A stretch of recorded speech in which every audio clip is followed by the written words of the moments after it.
Hello, welcome to this episode of White Glove Geography.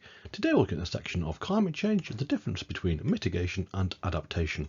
The key themes today are the definitions of mitigation and adaptation, the impacts, responses, and also examples of each. When looking at climate change, lots of governments are thinking about how to deal with this and the effects of this. So there are two choices. One is mitigation, one is adaptation. Mitigation is all about reducing the causes or trying to stop the causes of climate change.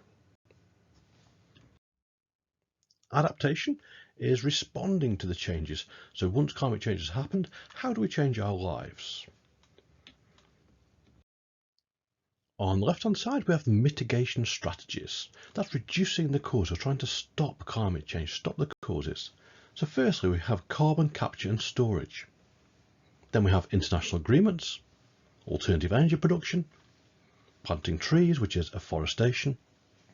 On the right-hand side, we have adaptation, so responding to the changes.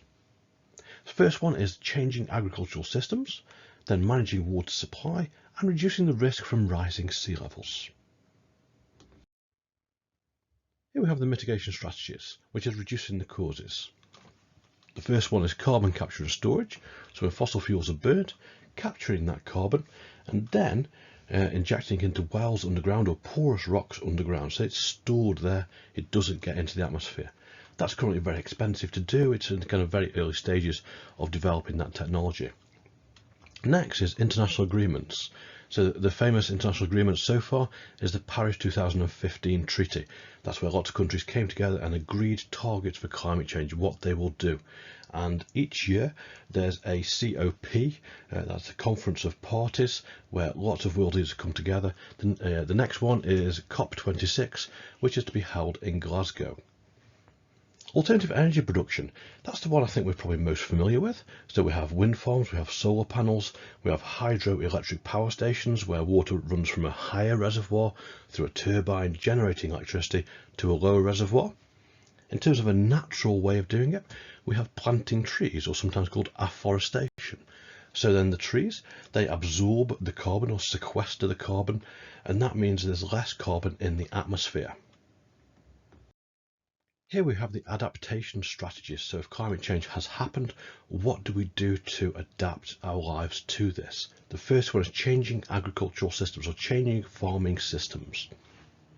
On the left-hand side, there at the top picture, you've got pictures of different types of seeds. So it might be necessary to change the types of crops that people grow so that these will grow in different environments, so in hotter or wetter environments. Also in the UK, there's a growing wine industry, and this was quite small before, but now there's the temperatures and the climate to be able to grow the wine in the UK. Managing water supply.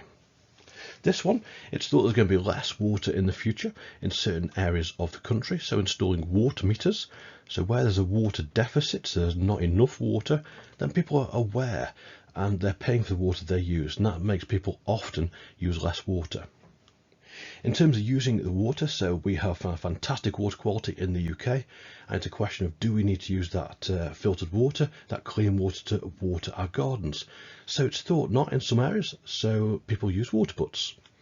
Also, there's a question about should we be using clean fresh water to flush toilets. So there's a kind of a growing demand for what's called grey water. So the water that comes from maybe showers and baths that's not too dirty, that gets used for flushing toilets. Again, that's very new technology and it isn't in many homes at the moment. At the bottom, we have reducing the risk from rising sea levels. Typically in the UK, that's going to be sea walls and other coastal management strategies. In some ally seas, so for example in parts of Bangladesh where there's storms, they'll have storm shelters. So at the bottom right there, you can see an image of a storm shelter that's on stilts. So the stilts are the poles at the bottom, which means that the flood waters go underneath and the people are safe above. In summary, on the left-hand side, the mitigation strategies or reducing the causes, stopping the causes of climate change are carbon capture storage, international agreements, alternative energy production, planting trees, sometimes called afforestation. On the right hand side we have adaptation, which is responding to the changes once they've happened. So that's changing farming systems or agricultural systems, managing our water supply, and also reducing the risk from rising sea levels.